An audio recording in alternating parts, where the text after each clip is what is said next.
السلام عليكم ورحمة الله تعالى وبركاته. نتمنى تكونوا في صحة جيدة إن شاء الله ومبروك رمضان. اليوم غادي نشارك معكم وصفة سهلة. هاد الوصفة هي بريوات بوراق الكرات. نمشيو نتعرفوا على المقادير وطريقة التحضير. غادي نبداو بسم الله. هنايا عندي البويرو، غادي ندوز نحلو بهاد الطريقة. هاد القشرة نحيدها نرميها، غادي نقطعوه من واحد الجهة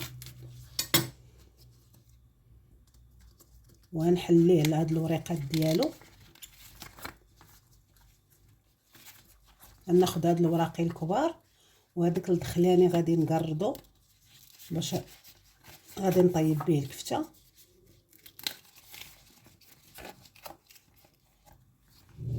غادي نديرو في الماء وغادي ندير شويه ديال الملح ونخليه يتسلق.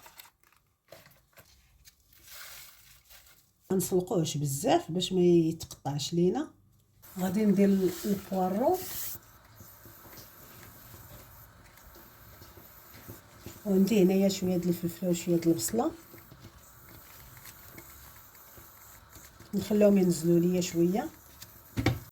هنايا غادي نزيد الكفته اللي دايره فيها شويه ديال البزار، شويه ديال الملح، شويه التحميره الحاره وشويه التحميره الحلوه.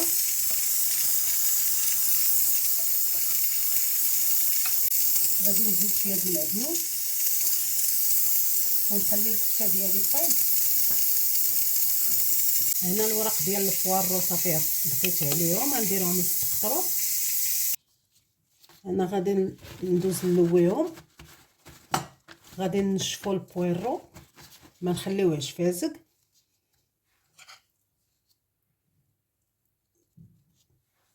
وغادي ندير الكفته، غندير شويه د الفرماج.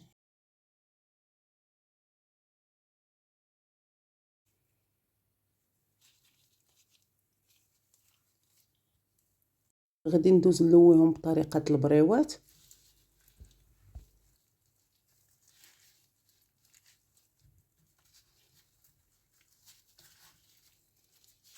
صافي ندخل هاد الجناب، ما غادي نلصق لا بطحين لا بوالو.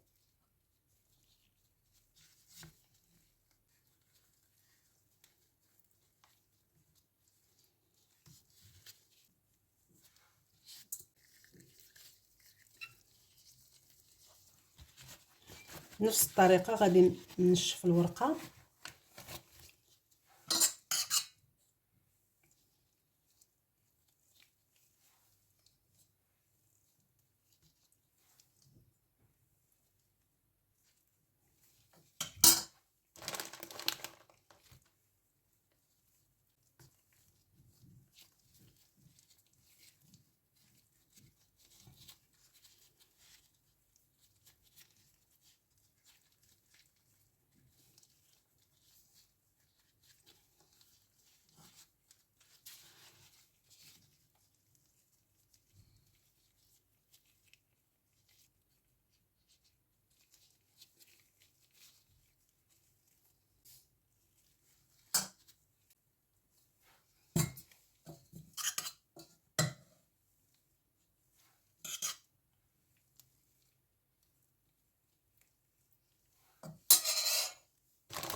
غادي ناخذ واحد المقله، غادي ندهنها بالزبده ونخليها تسخن. وغادي ندوز نديرهم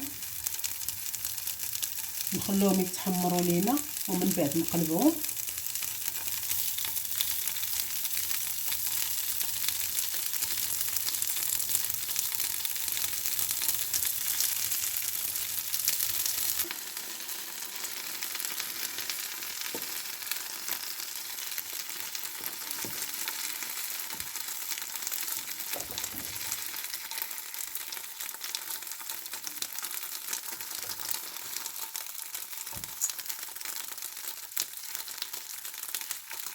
هنا وجدونيه غادي ندوز نقدمهم معكم.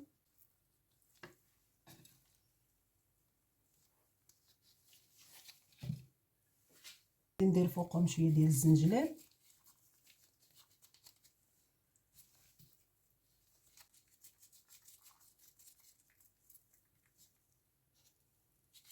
هذا هو الشكل كما شفتوا معايا، ساهلين وتيجيو زوينين.